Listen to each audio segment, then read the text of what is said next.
జీ5 ఉండగా మీ favourite TV shows ని మీరు అస్సలు మిస్ అవ్వలేరు. Complete free. అయ్యో, అలా ఎలా మర్చిపోయావు?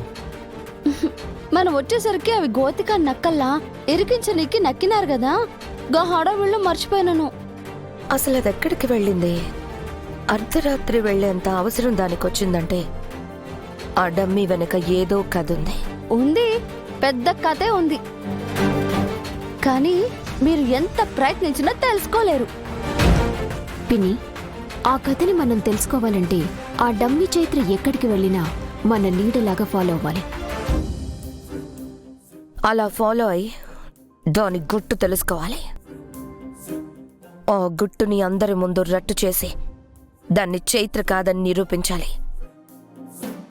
అయితే బీరెడీ పిన్ని, అది ఎక్కడికి వెళ్ళినా దాని వెనకాల మనం వెళ్ళాలి. ఈ అవకాశాన్ని మనం మిస్ అవ్వకూడదు. పద.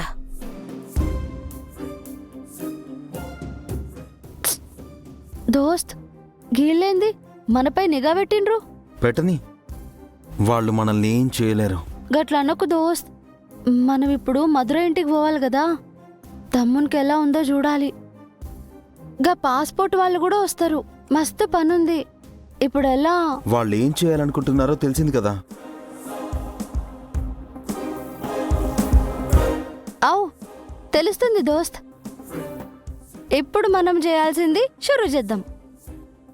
గాళ్ళని ఎటు వెళ్తుర్రు చూసుడు కాదు, అసలు ఎవ్వరిని చూడకుండా చేద్దాం.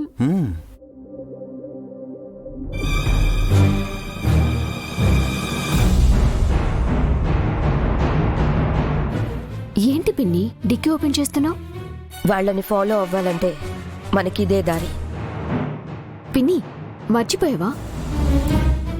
లాస్ట్ టైం ఇలాగే ఫాలో చేయటానికి డిక్కీలో కూర్చుని వెళ్ళి ఒళ్ళంతా హూనం చేసుకుని వచ్చాం. ఆ నొప్పులు ఇంకా ఇప్పటికీ ఉన్నాయి. కొన్ని నొప్పులు భరిస్తేనే ఆ డమ్మి చైత్రని వదిలించుకోవచ్చు. ఆ, పిన్ని, నీకు వాళ్ళు వెళ్లే ప్లేస్ కదా తెలియాల్సింది. అవును. ఆ, నా ఫోన్లో వాట్సాప్లో లైవ్ లొకేషన్ పెట్టి ఈ కార్లో పెట్టిద్దాం. అది ఎటు చూపిస్తే అటు వెనకాలే మనం ఆ కార్ని ఫాలో అవుదాం.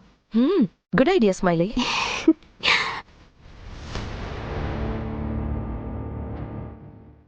పిన్ని, ఇదే ఆ ఫోన్. దీని నుంచి వాట్సాప్లో లైవ్ లొకేషన్ని 8 అవర్స్కి సెట్ చేసి ఈ డిక్కీలో పెడదాం. వెనకాల ఈ కార్ని మనం తాపీగా ఫాలో అయ్యి రెడ్ హ్యాండెడ్గా ఆ చైతన్యని పట్టుకుందాం. తీసుకో. ఇక ఆ డమ్మీ చైత్ర, దాంతో కలిసి నాటకాలు ఆడుతున్న విరాజ్ల డ్రామా మొత్తం ఒక్క దెబ్బతో తెలిసిపోతుంది.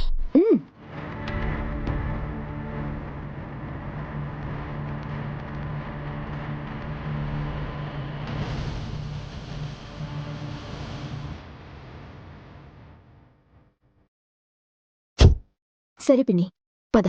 వాళ్ళు బయటికి వెళ్ళడం కోసం మనం వెయిట్ చేద్దాం. పద పద. గుంట నక్కలు మన కోసమే కాచుకొని ఉన్నాయి. అదే కదా మనకు కూడా కావాల్సింది. వీళ్ళ ప్లానే. మన కార్లో లైవ్ లొకేషన్ ఉంచిన మొబైల్ పెట్టారు. యా, విన్నా. అయినా అలా బెలూన్స్ లోపల ఇవ్వడం నాకు ఎంబారసింగ్ అనిపించింది. ఇది తెలిస్తేనే వాళ్ళకి మన మీద మండేది. ఆ తర్వాత వాళ్ళు అదే మంటతో ఈ బెలూన్స్ని పగలగొట్టాలి. ఓ, అయినా ఈ బెలూన్స్ని పగలగొడితే ఏమవుతుంది? ఇందాకన్నట్టు ఈ బెలూన్స్ని ప్రేమతో నింపలేదు, గాలితో పాటు గొడ్డు కారం కలిపి నింపాను. ఓ, ఇవి పగిలితే మూతి మొహం ఏకమవుతుంది. మామూలు మంట కాదు, ఆ నొప్పితో వర్ణనాతీతంగా చస్తారు. బట్ మనం కావాలని ఇదంతా చేసామని రచ్చ చేస్తే ఏమని చెప్తారు దోస్తు? మనం ప్రేమతో చూసుకునే కానుకల్ని పగలగొట్టామని చెప్పలేరు కదా. పాయింటే.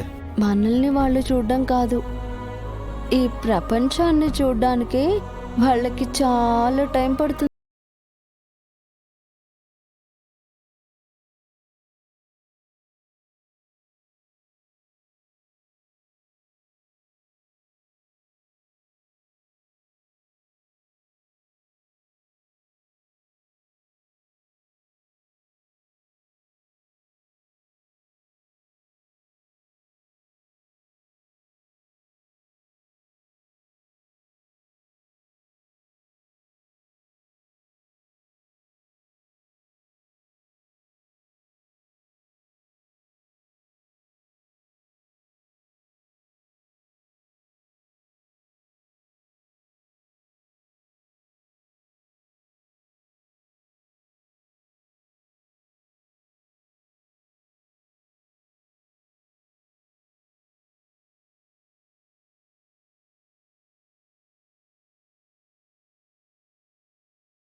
జీ5 యాప్ డౌన్లోడ్ చేసి అన్ని ఎపిసోడ్స్ పూర్తి ఉచితంగా చూడండి.